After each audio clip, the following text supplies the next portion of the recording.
Hello, good people. Murise. So tiri kuno kuku Dombo Shava kwatakazotora Sisi Glory. Adidi takazotora Sisi Glory pamwe chete naGogo. Ndingokupa a quick brief. Adidi tichazonoita video tasvika kuNew Marimba. So vatauya navo vanonzi Mama Nehumba avo varipo, Gogo vaGlory varipo zvakare. Saka ndo vatauya kuti tiende. Tinoda kutendai muri yeZimbabwe nesupport. Mwari wekudenga, Mwari wenyasha zhinji vakuitire zvakanaka. Ndakukumbira, ndadzoka kuzokumbira kuti aiwa ngatimirei naGlory, ngatinge tiri tinomusapotai. Aenda mumaoko maMama Dube naMama Nehumba, asi Glory ndewedu. Ticharamba tichiuya as long isu pamwe chete nemi naGlory tichiripo. Ticharamba tichiuya tichikuremindai zvinodiwa naGlory. I believe kuti zvichabva kwamuri mimi. Itoreri nzira yekuropafadzwa nayo naMwari, itoreri nzira yekuti Mwari vachakukomborera. Saka ndiringokurudzira kuti ngatinge tiri tinomirawo naGlory, ngatinge tiri tinomurangarira nguva misi nenguva. Thank you very much kune vanoramba vachirangarira. Thank you so much nekune vakatipawo fiyo yekuti tinge tiri tinoita run around zvakatirerukira izvezvi tatouya. Sisi Messi, God bless you so much. Nekumira nesu running around dzese idzi. Angosei ndivega havagone. Moiziva kuti ango vanotoshayawo havatorina. Asi imimi kumira neni zvinoita kuti basa racho ringe rinoreruka. Saka iye zvino takubva kuno kuDombo Shava tichienda kuNew Marimba. Vari muHarare, you are free kuti munge muri munonosvika muchizonoona Glory kuNew Marimba. Aiwa, regai munzwe ndepapi munzwe Mama Nehumba vachitaura. Mirai papo muwanzi. Mama Nehumba makasimbe? Uncle Saint, muri sei? Tiri nani. Good. Nhasi masvika kakwana Glory. Tasvika tachingomona pachivhitivhiti tisati tamona live, saka totenda Mwari nhasi tamuona. Ndiri kuona muri kufara chaizvo. Aiwa, tikufara chaizvo. Aiwa, tinotenda Mwari. Chekutanga vanhu vangada kutanga kuziva kuti Mama Nehumba ndabva ndatokuintroducei, but tichiita self introduction uye motitsanangura kuti tiri kufamba sechibva panapa. Tasvika kuno kwamungati kuzotora mwana wedu Glory. Taizotora mwana wedu. Saka tinotenda Uncle Saint for providing even the transport and everything. Pasina Uncle Saint hapana changa chichiitika. Isa tasikatoziva kuti kuna Glory. But we just thank Uncle Saint nokushandiswa kwamuritwa naMwari kuti mubatsire the marginalized nevakadaisa Glory. Saka tinongozvitenda. Saka tauya takutora Glory toenda. Ndikufara tikuenda naGogo vacho nambuya vacho vachinoonawo pari kugara mwana. Sezvo ndasumukawo kuti ndiroonawo pari kubvawo mwana, ivo vachinoonawo pari kuenda mwana. Zvakanaka murudo, hapana kushatisana, hapana kurwisana, hapana makakatanwa, asi mukuwirirana nemurudo kuburikidza nokubatanidzwa naUncle Saint. Saka tinongotenda nezvitakuda kusumuka kuti tichienda. Aiwa, imimi toda kukutendai, imimi pamwe naMama Dube. Timu yenyu inotyisa. Teamwork yamuri kuita, Mwari wekudenga vakuitire zvakanaka. Pamwe chete nevana vese vamunoshanda navo. I know kuti ndimi team leader, but kuti munge muri team leader kune vanenge vachitevera vamune muchiti manyapo chiita izvo. I know kuti Glory is going to be your responsibility, but not imimi mega, including those kids vamunoshanda navo. Mwari wekudenga vakuropafadzei. Mashoko amungada kukurudzira kumhuri yeZimbabwe maringe naGlory. I know kuti mamupa accommodation, but zvikwanisirwa zvinogona kutonetsa. Ende mune moyo wekuda futi. Mune muchingoti aiwa ngatishinge. But ndezvipi zvamungati aiwa tikawanawo zvakati nezvakati nazvakati zvinotibatsira kuti tinge tinobatsirana. Ndinotenda Uncle Saint.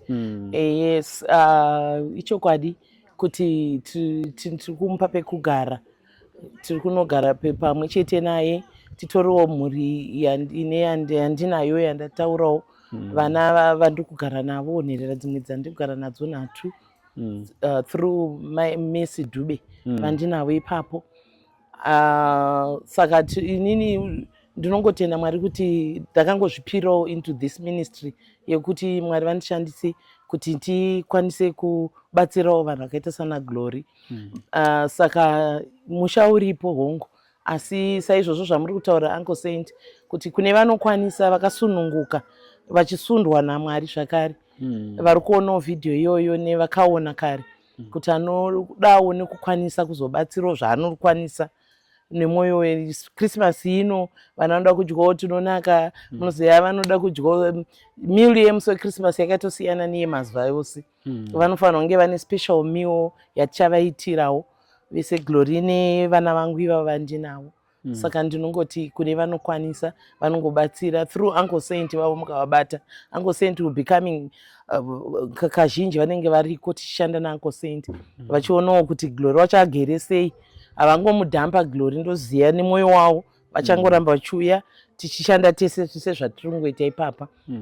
Saka ndinongokurudzira kuti ane chaanacho chaanokwanisa, chingave chokupfeka kana chekufuga kana chekudya kana anything chaanokwanisa, chawakwanisa, chawasundwa naMwari kuti ubatsire nacho, feel free kubata Uncle Saint. Vomotibatsira vanouya nazvo. Uncle Saint aino vanouya nazvo kumarimba.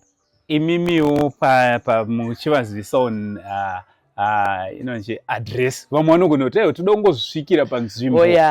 Zvakakosha futi kuti vanhu vauye vazosvitsa zvimwe zvipo zvavo vega. Yes, vachimoonawo Glory. Yes. Kana musi weChristmas ungozvipira kuti ndauya musi weChristmas kuzoita naGlory. Tiri pa648 Gairezi muna kuNew Marimba. Hapanetse, it's along Highglen Road. Neroad inotena kupinda muFakose inonzi Mukonono. Highglen naMukonono, there's an upstairs iripo pakona kule. Uchibva muna Highglen pakona kuright, there's an upstairs iripo pane surgery yakanzi New Marimba Clinic. Ndipo patiri ipapo ndo panenge pana Glory na Auntie Noreen tiri patentiri. Perfect. Aiwa maita basa, regai ndirigei toda kuzonotaura nemi futi mberi, saka regai timbokusiya izvo. Right. Mazvita. Maita yenyu Uncle Saint. Gogo munofara here? Ewa ndinofara hangu. Iri semiri. Aiwa miri mazuva ano zviri nanazvo. Handiti. Ndinoti apo neapo makumbo ndo anonyanya kundinetsa. Ndinogona kutomuka ndisingatogoni nemakumbo. Makumbo iwaye nemaoko nditonzwisisi zvaane nguva zvazvo. Nguva yacho yareba. Alright Gogo, nhasi tauya kuti tizombokujomborerayo muzukuru wenyu. Aiwa ndatozviona. Alright. Mungadawo kuti kudii kutanga kuna mama neumba vatinawo panapa. Baba kuNew Marimba pamwe vakamira zvakanaka namai Dube vasipo. Nemhuri yeZimbabwe yese yanga ichisapota, vamwe vakatenga mawheelchair, vamwewo vaiwinza kana magrosari, vamwe vaiwinza chaawinza. Ngadawo kuti kudii? Ndiri kutenda zvizhinji. Rudo rwandaona gore rino ra2025 ndisati ndarwona kubva. Ndaona rudo rukuru. Mai neumba ndokutendai. Zvakanyanyisa nekuti ndaona masumuka nemwoyo wenyu. Mukati ndoenda chete kuna Giro. Aiwa ndinokutendai pamwe namai Dube. Ndinovatenda zvizhinji. Ndozotenda mhuri yose yeZimbabwe yanga ichingomira vachitaura zvavanotaurawo, vachibatsira nezvimwe zvavanga vachibatsira nazvo, zvichinge zvinhu zvakabatanwa pamwe chete. Ndokutenda zvizhinji mhuri yeZimbabwe nerudo rwese rwamaiita pamusoro paGlory rwamuri kuita nanhasi. Ndotenda kuti nanhasi Glory muchinongoramba muchingomurangarira. Ndinokutendai. Alright, rwendo rwatatasana narwo rwekuti mumbonoona kuti wenyu Glory ari kuenda papi, neukama watowapo. Watori ukama ka? Ndauri ukama wakasimba. Aiwa ndiri kufara kunosvika panzvimbo change Glory achimbonge aripo panzvimbo iyoyo. Ndiri kufara zvizhinji kuti naiyewo ndatoona kuti kurarama kwese haana kubvira aona pamwe panonzi nhasi Glory aenda pakazodai. Akangorarama achigara pano. Saka anotonzwa kuti Marimba kwacho atonzwa kuti ndanonokerwa kuda, ndofika ndizvo. Nokuti haana kubvira aita rwendo rwekuti anoti haatozivi kuti saka ndoenda nekupi nekupi haatozivi. Ndaona Mwari zuva ranhasi anko. Ndiri kuona Mwari. Ndinokutendai zvizhinji. Ayo, regai tichiregai kuramba takakumisai because imi menyu but toda sisi Glory tingavakatadzire isusu vachida kuti vaende. Regai tichiita kuti tisimuke. Vanonokerwa ndisigiro. Maita basa gogo. Aiwa ndinokutendai uncle. Thank you. Sisi Glory? Uncle. Muri sei? Ndiri right uncle. Perfect. Zuva riya ramama kamirira rasvika. Ndinoti Ebenezer Mwari wandisvitsa pano. Amen. Muri kunzwa sei kuti makumbopa? Ndanzwa gogo achiti hamusati makambobva pano upenyu hwese mainguva yenyu muri pano muchingotendera muno mudomboshawa. Muri kunzwa sei kuti makuda kumbosuduruka? Ndiri kunzwa kufara kuti Mwari vandirangarira kundisanganisa nevamwe vanhu vandakanga ndisingazive muupenyu hwangu. Ndikuita kunge fanike ndikurota kunge ndakatorara ndikutorota. Alright. Ndikutenda Mwari kuti kana chiri chokwadi ndisiri kurota, aiwa ngazvienderere mberi nekusingaperi. Amen. Kuna mama neumba vauya kuzokutorai. Mungadawo kuti kudi zvakare kuna gogo moda kusivasira shoko rekuti kudi ndoiziva kuti muri kungoenda yenyu muchizodzoka muchienda muchidzoka, mungada kutaura kuti kudi kuna gogo noti gogo Mwari ngaavasesekedze pese pavari, arambe achivarangarira sekundirangarira kwavari kuita Mwari. Vagare navo pese, kunyange paradhiso yavo ive yakanaka yakachena, vasange vachiverengerwa kuzvitadzwa, asi ngavagare vari mukati meparadhiso tsvene ikudenga kuna Mwari. Amen. Ndichitenda futi kuna mama Neumba. Ndinoti mama Neumba, ndinokutenda ine rudo rwenyu zvakanyanya, nekuti hakuna mumwe munhu anotora nguva yake achiuya kuno kudomboshawa kuzoti regai ndinotora munhu akaita kunge saGloria akaremara. Hakuna. Asi mama Neumba vatora mwoyo wavo nemwoyo waMwari vakazvibatanidza, vakauya vakatendera nguva yavo yekuti vauye kuzonditora. Uyezve kuna mama Dube vakatora futi mwoyo wavo, mama Dube nemwoyo waMwari vakausanganisa pamwe chete, vakauya vakatendera kuti ndiuye kumarimba. Saka ndinotenda zvakare kuna Mwari kuti Mwari ngavarambe vachisesekedza vanhu vavo, uyezve naBishopi Musa neAngosendi, aiwa raramai nekusingaperi. Aiwa, taunzwa munamato, chitenda kuti Mwari Mwari vanonzwa minamato yakadai, handiti? Aiwa, tinotenda. Are you ready? Yes. Handiti? Ayo, kana Mari. Pane mumwe munhu ndakanganwa. Mai nayo ndo munhu akanyanya kundisesekedza mai nayo. All right. Vamaona vachindi adresa mai manyapo. All right. Saka ndivo vakakonzeresa kuti ndiwane Bishop. Ndo vakakuintroduce kuna Bishop. Introduce kuna Bishop.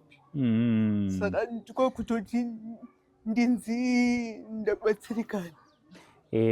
Anonzi maDestiny Helpers. Hadi kukanganiwa. Moza watu wa mwana wanokanganwa maDestiny Helpers avo. Isu handisi kuda kunyepa. Murunzi wazvataurwa naGlory panapa. Indoda kubva ndapupura ndakabaza vanhu vakawanda. But pampachona hatisi kuti uneuchida kutaura.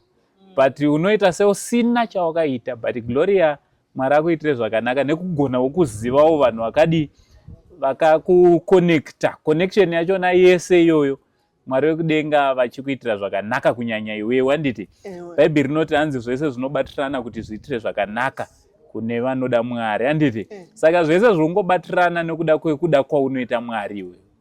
Handiti kuti gogo, kuti mama neumpa kuti mama vakakonekta nabhishopu kuti wangoseindi kuti muri yeZimbabwe zvichidaro zvongobatirana maidhume papo zvongobatirana kuti chi kuti zvikufambirewo zvakanaka newe handiti aiwa chande Glory handiti akumbira mondiba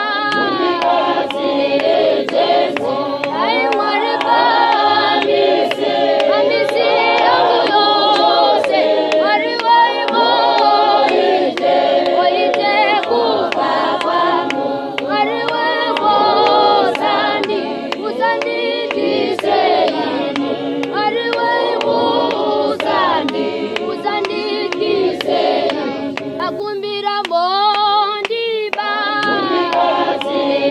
Jesu ai mwari pamise pamise yose mwari waimoite oite kufa kwangu mwari wevozandi uzandikiseni mwari waimuzandi uzandikiseni akumbira mondiba Jesu ai mwari pamise pamise yose mwari waimoite oite kufa kwangu mwari wevozandi uzandikiseni mwari waimuzandi uzandikiseni akumbira mondiba Jesu ai mwari pamise pamise yose mwari waimoite oite kufa kwangu mwari wevozandi uzandikiseni mwari waimuzandi uzandikiseni akumbira mondiba Jesu ai mwari pamise pamise yose mwari waimoite oite kufa kwangu mwari wevozandi uzandikiseni mwari waimuzandi uzandikiseni tenzi muri kwayana mambo muri kwayana mambo muri kwayana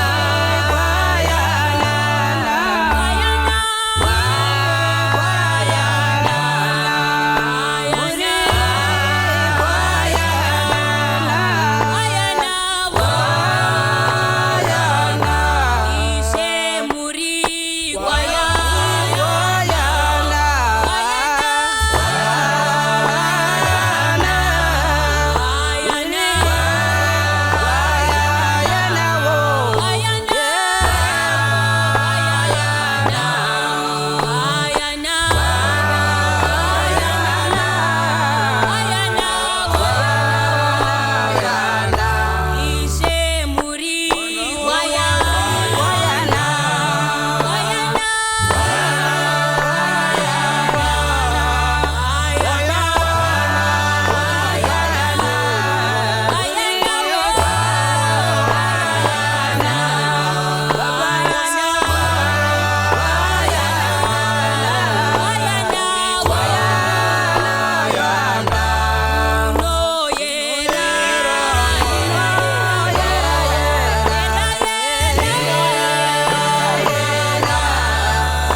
haleluya. Amen. Glory kufara Yesu. Msara Yesu haleluya. Amen. Mari makana kana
akusungwara kwedu asi isimba raMwari nekuti hakuna chatinogona kuita kana pasina Mwari. This was God. Hatinongogara takafungira kuti one of the days change tiri panapa takaungana tina glory. This was the plan of God. Hallelujah. The Bible says for the time, when the time is right, I the Lord will make it happen. So nekuda kwenguva yaMwari, nekuda kwekutisanganisa kwakadai, with God all things are possible. And I believe that it was the plan of God and it is the plan of God. And Mwari vanoziva zvavatisanganidzira. So ndoda kungovatenda Mwari tichinamata tiri pamwe chete tichiita welcome glory mukati methis house. Musara Jesu hallelujah. Let us begin to pray tichizosira nguva kune vamwe vachatungamira. Musara Jesu hallelujah. We just welcome glory and we want to pray tichiisa Mwari muzvinhu zvese nekutenda Mwari nekufambiswa kwaaita kubva kumba kwengari kusvika panapa. Musara Jesu hallelujah. Nekumugamuchirawo with the prayer nekuisa Mwari pazvinhu zvose. The Bible says in the beginning God. So we can start with God and we welcome glory with God. Musara Jesu hallelujah. Let us pray together. Heavenly Father, in the name of Jesus, tinokutenda Mwari.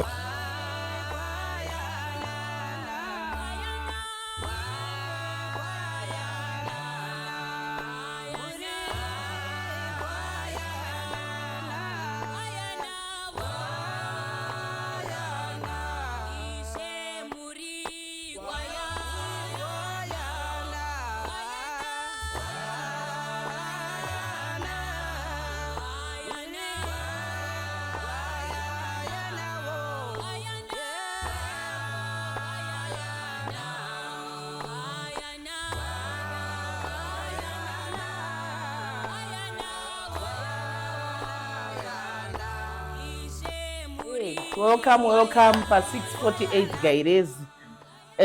Toda kutenda Mwari tambotaura paya tiri kuGoromonzi, tiri kuDomboshava tichiti takusumuka naGlory naambuya. Tinavo ambuya vari pano, ambuya vedu, ambuya vaGlory ndo vanga vachichengeta Glory vatinavo. Toda kuvatenda kunyange nerudo rwavakaita. Zvakaoma kudaro, ndofanira kutarisa makumbo avo akazvimbawo. Munhuwo ari kutori mutenda asi vanga vachingoshingaira naye Glory vachimuchengeta muzukuru wavo, havana kuneta. Saka toda kungokutendai ambuya. Saka tauya navo kuti vaone kuri kuenda muzukuru wavo. Isaina unoona kwabva Glory. Saka ivo tatiti uyewo navo vatomboti ndisinogadzirira, tikati gadzirirai because muri kufanira kuziva kuri kuenda Glory. Hazvaibatsira kuti tore Glory mbuya vasingaziviwo kuri kuenda muzukuru wavo. Saka tauya naGlory. Tinokutendai gogo, muno ndo musha uchagara muzukuru wenyu. Saka pano panonzi pamai nababa Dube, Messi Dube, ndo pamusha pavo pano, ndo musha watinoshandisa uno naGlory. Totenda Mwari vatifambisa, tanamata tichisumuka. Saka totenda Mwari kuti tafambiswa zvakanaka. Ndofunga maona kana traffic yacho panga chidaonetsa tachiona tibva tangoona magetaway kusvika tasvika tabata. Kana naminista vanenge vachifanira kuenda kunoshumira asi taudza kuti hapana kushumira. Ndofunga mazviona kushumira kunopfuura kwaGlory. Maini navo vanga vachida kutoendawo kuprogram dzavo asi tongotenda kuti vazvipira vakati aiwa ganimirire Glory auyewo. Sezvo vauya kuseni chaiko zvechikwadi kuma9 vanhu vamuri kuona vesa vanga vakamirira Glory kubva kuseni.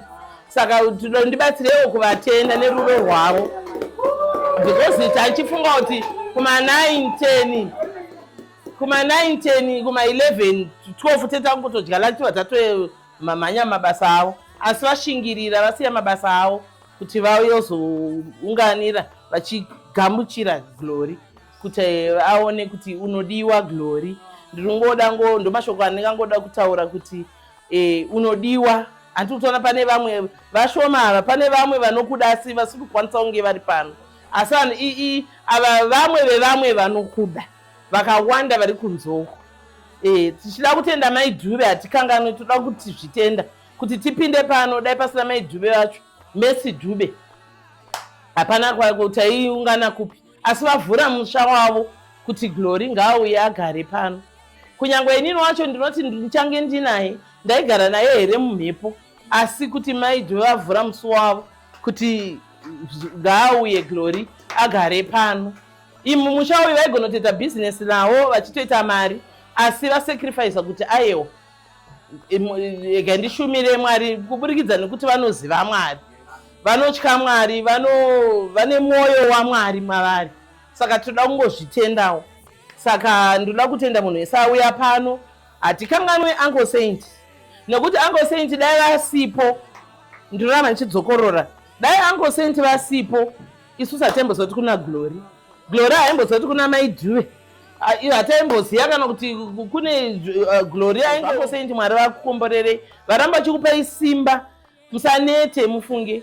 Kutenda hakuzi kwedu kwemuromo asi Mwari chete ndinozoti ndo vanokwanisa kukutendai enough. Isusu hatikwanise kukutendai zvakakwana. Tinongoti nevose vari nechekuita munhu wese kwete vavo chete vana mention names ndozvizoti tisazomuona nhasi, but pane vamwe vakatobatsira ivo manuchi atiri kutaurai nezvimwe zvikafu vanga vachimuigira zvekupfeka nei zvese. Tinongoti Mwari avaitire zvakanaka, vasanete. Kunyange auya pano anokwanisa nechaari kukwanisa kuti aite, tinongoti asanete, aramba achingobatsira mwana wedu tese kubatsirana. Hapana nazvo anonzi anowana stereki kana kuti anoshaya stereki, asi tiringotopa kuti chatawana ichocho tosheya naGlory.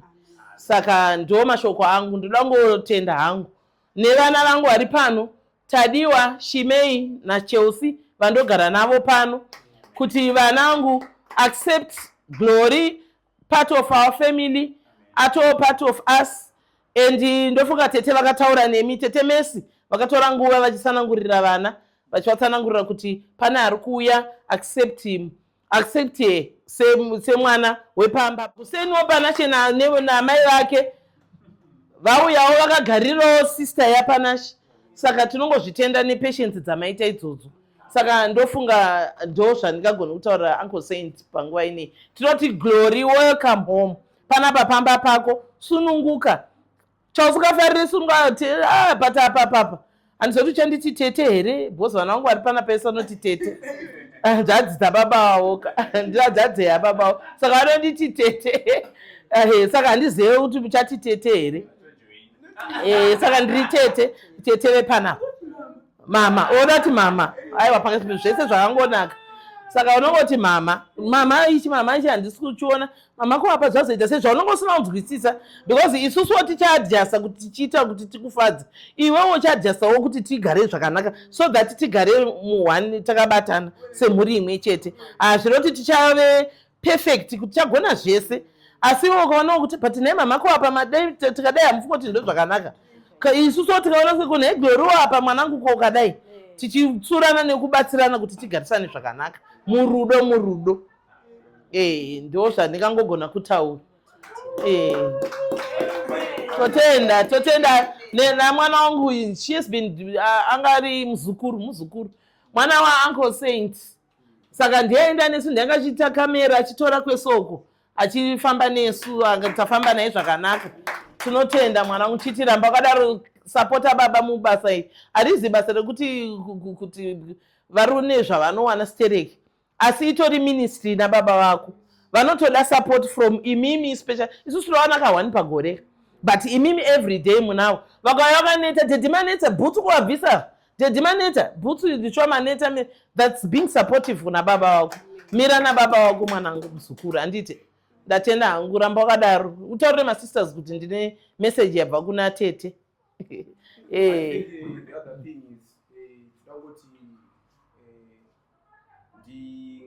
Prayer kutenda Uncle Saint.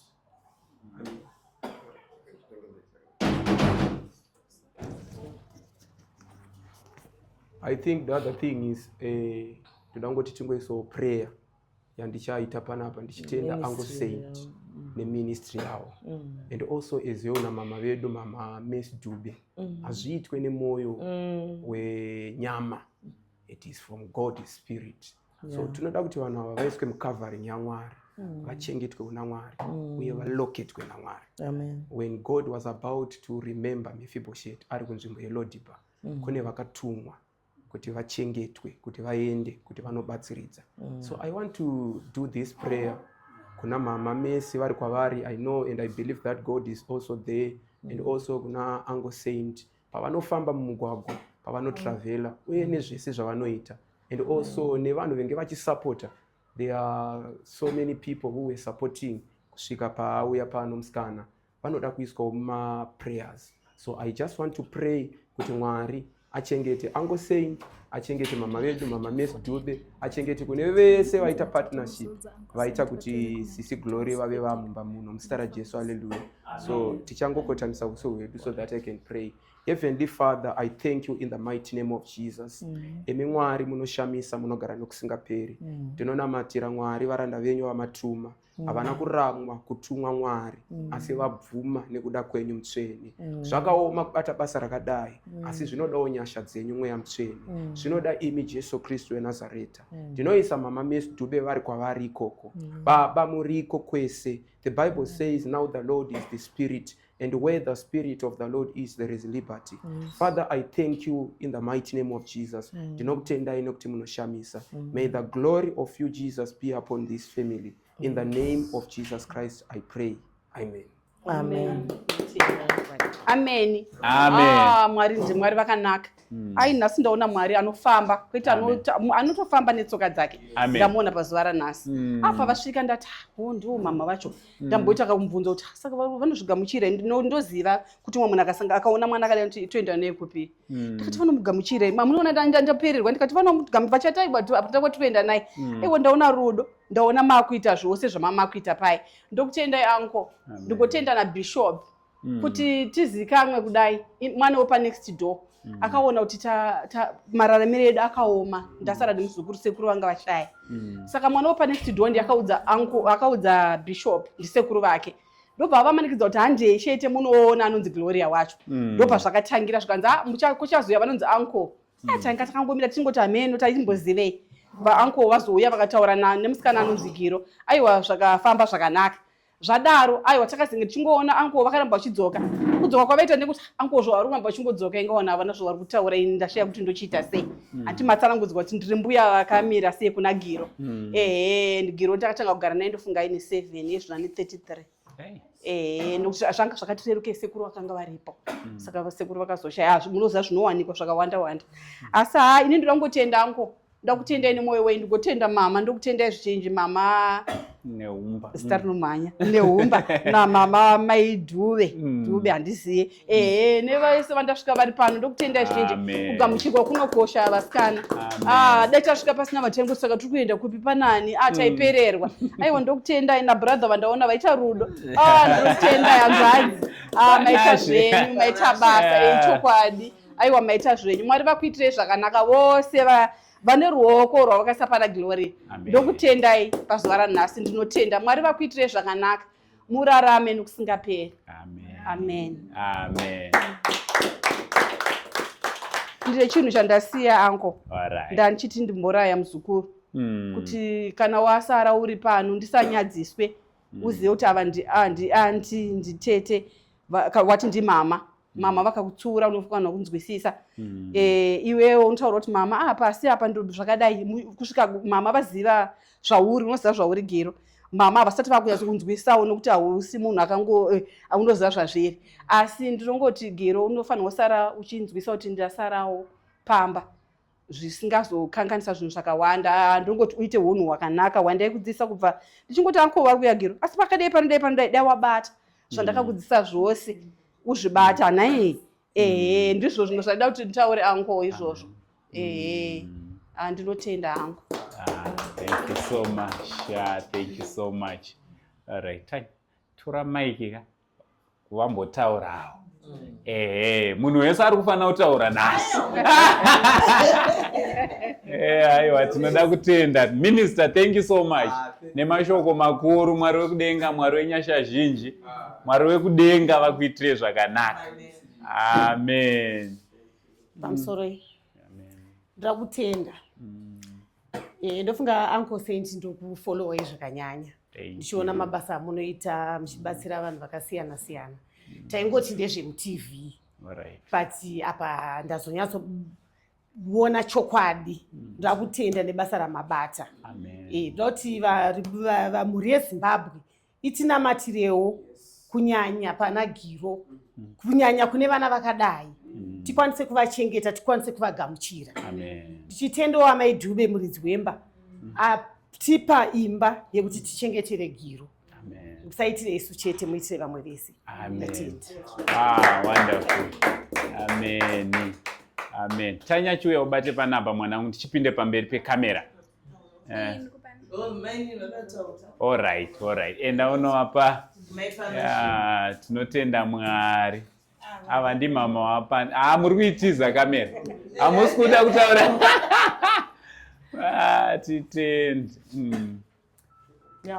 Pamusoro vese vari pano. Inini ndinokonzwa kudzamirwa zvakanyanyisa nekuti situation yachona ndinonyatsoinzwisisa. Ndinorarama tiri rimwe gurupu ratinaro revana vedu vanorarama zvakadai. Saka vana vedu ava kashoma kuti vatambirwe. Havatambirike kazhinji kachona. Mubereki unenge uchitongozvionera uchingotambura wakadaro. Saka ndinongoda kupa kutenda kuna mama Mercy Dube. Ndikotenda kune Miss Uncle Saints. Kuti aiwa makadaidzwa mukanzwa. Nekuti izvi zvakadai zvazvitambirike hazvitotambirike zvachose. Even chaipo pakunolodya chaipo uchidzuru kunolodya chaipo atambirike mwana akadai. Asi mama Dube vazvipira kuti vari kutomutora kumuisa mumba mavo pasina kana muripo kana chii. Saka ndinongoti Mwari ngavazovaropafadza. Zvakangofanana pane mwana wangu Panasho ndakambomushaya kwe1 week rese. But Mai Dube vaifona makuseni, vaifona masikati, vaifona manheru. Mwana mazomuwana here. mazodii ngatirambei tichinamata vaitokumutsai chero pakati peusiku madii mwana asati awanikwa mukai vedu wee ngatimbonamatai mwana tinomuwana vaindisimbisa zvizhinji kwazvo kuti usanyanye kuchema munin'ini mwana ndewedu tichamuwana naMwari zvinoita patakamuwana maidhiwe vakafara kuiti vakaisa video call vachifara zvekuita kunge titogone kutsanangura ndopavakabva vangotora Panashe vakati kubva nhasi Panashe amaoko mangu mwana wangu saka vanongofona iye vakatofona anofara zvisingaita unzwa kuti mama anyatsogona zvake kutaura but anoburitsa mazwi kana anzwa achitaura namaidhuve saka ndinongoti Mwari vazokuropafadzai zvizhinji kwazvo angosendi nemi mama dhuve tenda zvangu titende ndoda kuti ndikutende mese Mwari wekudenga kuitire zvakanaka maita henyu nekutitendawo nekuappreciate basa iri ndogara ndichiudza vanhu kuti basa iri harisi remunhu wani basa iri harisi raangosendi inini ndiringoripo pangofacilitatewo kungonzi naMwari mhanyapo ita izvi but basa iri nderedu tese kuona patasvika apa hapasvikwe nemunhu wani tapasvika tese tiri timu yebhora kunyangwe kukanzi kuna nhinga anotamba striker anogohesa zvisingaite ari kugohesa vachihwina nenyaya yekuti kugedhi kuna kipa ariko saka striker akafunga kuti anotamba kupfuura kipa pakabviswa kipa ndopa achazoona kuti haagone bhora pakashayikwa mamidfielders ndopa achaona kuti achashayiwa anomutambidza kuti agohese so kana tadaiwo iwini yedu tese ndafara ndimauya nekuti munosapota kureva kuti nemiwo murimo muchinhu chachona we are all here because we support basa raMwari ndoda kutenda Mwari zvakanyanya Mwari wenyasha zhinji Mwari wekudenga minister pakuitire zvakanaka mama mukomborerwe naMwari thank you so much nekugamuchirawo mama neumba mama dhuwe thank you nekugamuchirawo calling ndogara vanhu vanozviziva ndakatombovhura chechi zototaura kuno kudai chechi yakazara because pandakatanga chechi yakatotanga ine vanhu over 50 takuita 3 macrusades grace dzekuunganidza vanhu dziripo vanhu obva vatoungana 50 60 chidii namba ichitokura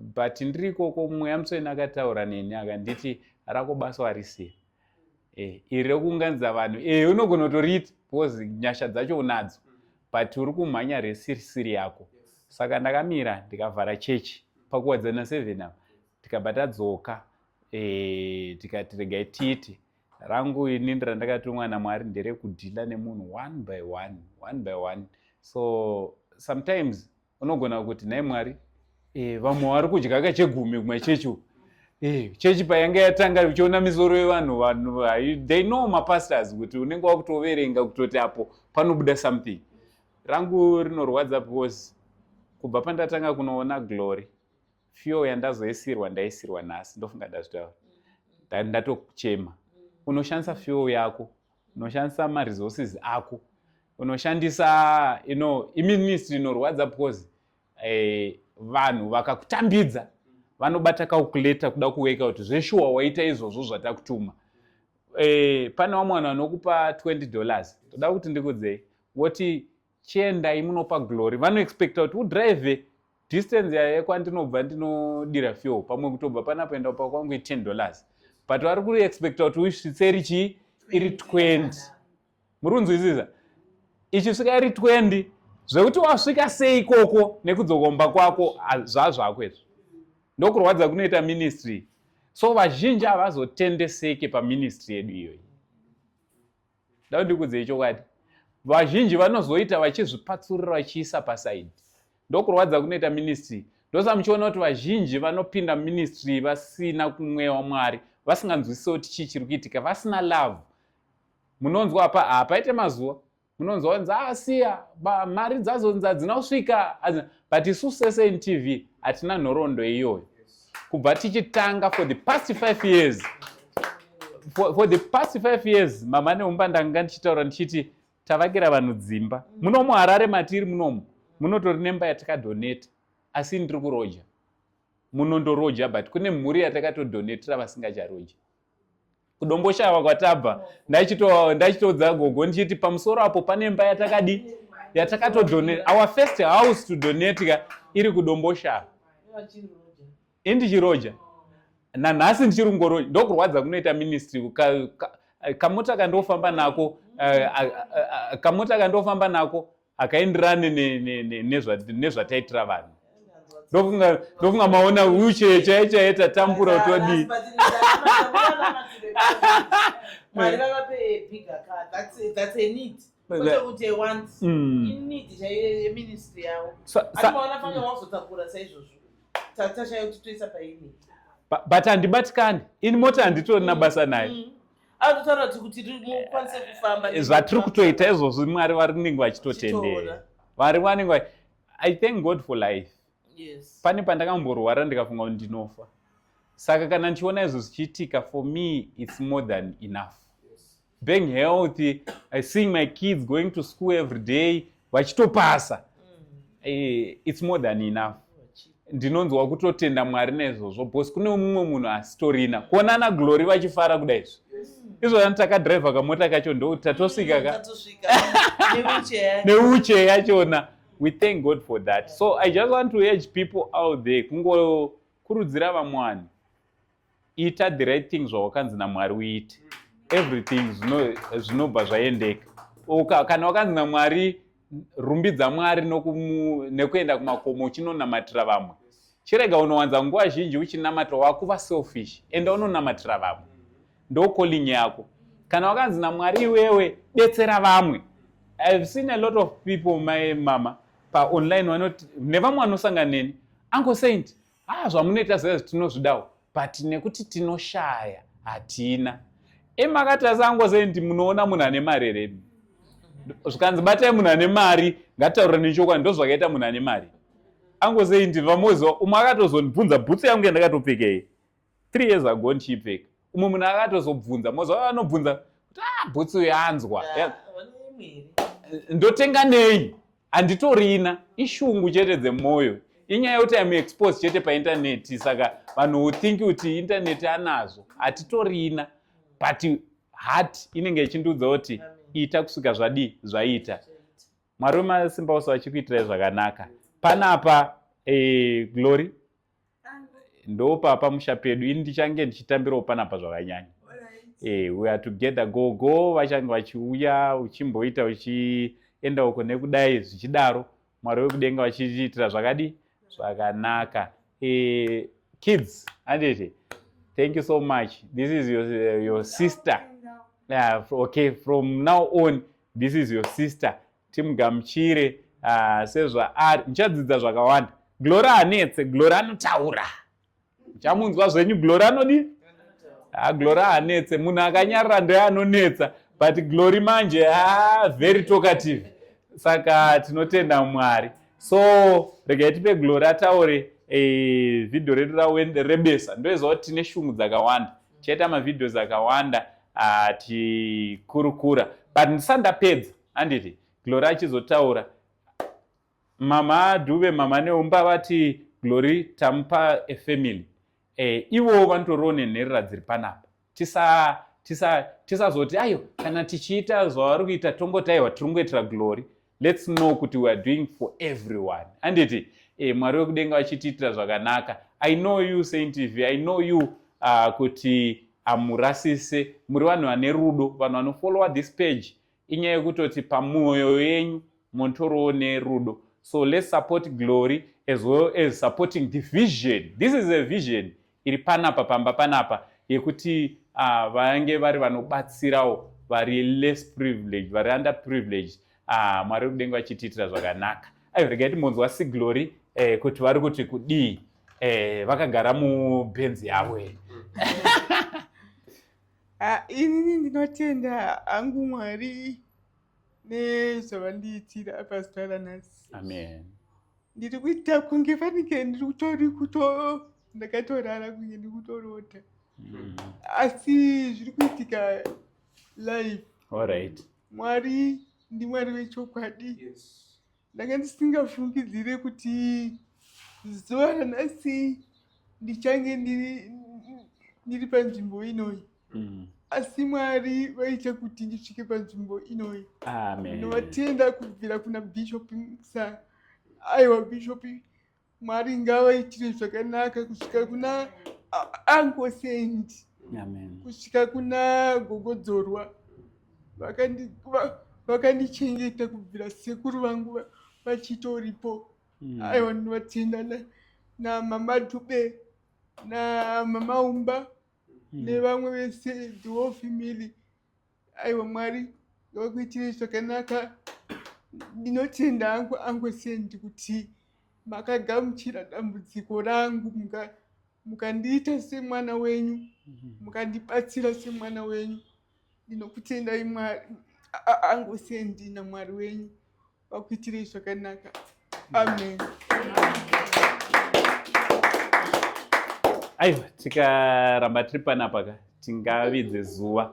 Mwari wekudenga, gogo vadai kuti vamhanye, gogo havanzwe zvakanaka, vangoshinga kuuya panapa. Mwari wekudenga, mucharamba muchitiona. Ivo gogo vachonaka, gogo ndoda kuzonovaona after a week or so timboita video ndione kuti vanenge vaita sei. I know she's going to recover because situation yavo vanga vanayo yanga ichi yanga ichivadya moyo. Gogo vanofunga kuti saka Glory achazovei mangwana zvino, but gogo, don't worry, from now on don't worry about Glory. Concentrate neutano hwenyu because mimi ndimi vatoda kuti muone zvichaitwa naMwari pana Glory.